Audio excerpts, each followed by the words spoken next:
পয়সা নেই। তো আমি যখন প্রথম টিএস প্ল্যাটফর্মে এসেছিলাম, হেলথ নিয়ে খুব ভালো লেগেছিল। সেই সময় বলতে পারেন আমার হাজবেন্ড প্রায় 2 বছর বিছানা সহ্য ছিল। আমাদের বাড়ির ফ্যামিলি প্রায় 8টা মানুষ, আর কাজ করি আমি একা।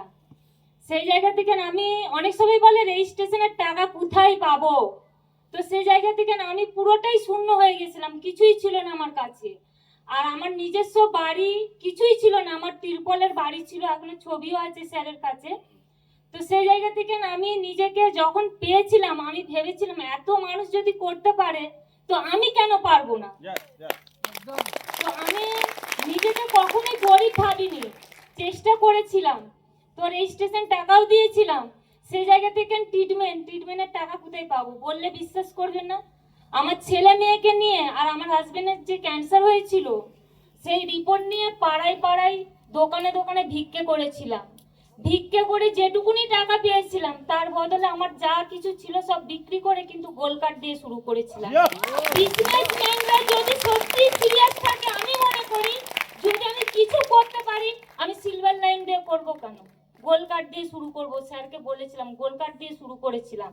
সেই জায়গায় নিজে চেষ্টা করে আমি নিজেকে কখনোই ভাবিনি যে আমি পড়াশোনা জানি না, আমি করব কিভাবে।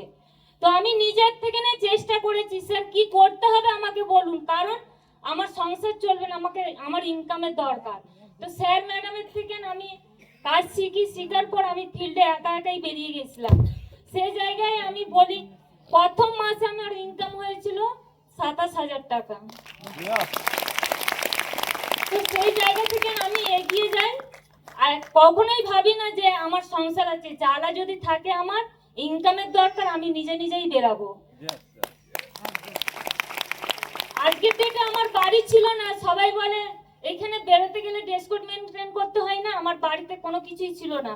পরের শাড়ি চেয়ে করেছিলাম একটা মাস, তারপরে তাকেও কিনে দিয়েছিলাম, আর আমার নিজেরও মেনটেন করছি। আজকে গরিব নয়, আজকে আমি বাড়িও করতে পেরেছি, এইখান থেকে স্কুটিও পেয়েছি, এইখান থেকে ইনকামও পাচ্ছি। টিএস সবই দেয়, কেউ কারো রূপ দেখে না, শুধু নিজেকে চেষ্টা করতে হবে। সবসময় সিনিয়রকে নিয়ে বেরোলে হবে না, চেষ্টা করতে হবে। আমি বলেছিলাম যে ম্যাডাম আমি একা একা বেরোবো, ঠিক না ভুল সেটা আমি দেখবো, যদি ভুল হয় তাহলে আপনাকে বলবো, যদি ঠিক একটু যদি আমি একা করতে পারি তাহলে ভাববো আমি কিছু করতে পারছি। তো সেই জায়গা থেকে আমি কিন্তু একা একাই কাজ করি। কোনো জায়গা থেকে যদি আমি না পারি সেখানে স্যারকে জিজ্ঞাসা করি যে স্যার এইটা হচ্ছে না, কি করতে হবে আমাকে বলুন। আজ পর্যন্ত আমি আমার সিদ্ধান্তই করি না, সবসময় যেদিকেই যাই স্যার ম্যাডামকে জিজ্ঞাসা করি যে স্যার এই জায়গায় আমি কাজে আছি, আমাকে একটু সাপোর্ট দেবেন, যদি ভুল হয় আপনার থেকে জেনে নেব। এই রকম ভাবে যদি আপনারা ভাবেন তাহলে নিশ্চয়ই করতে পারবেন। আর যদি মনে করেন যে না আমি সিনিয়রকে নিয়েই যাব, তাহলে কখনোই করতে পারবেন না জীবনে। তো আমি বেশি কিছু বলবো না, স্যারের হাতে তুলে দিচ্ছি। তো ভেবে দেখুন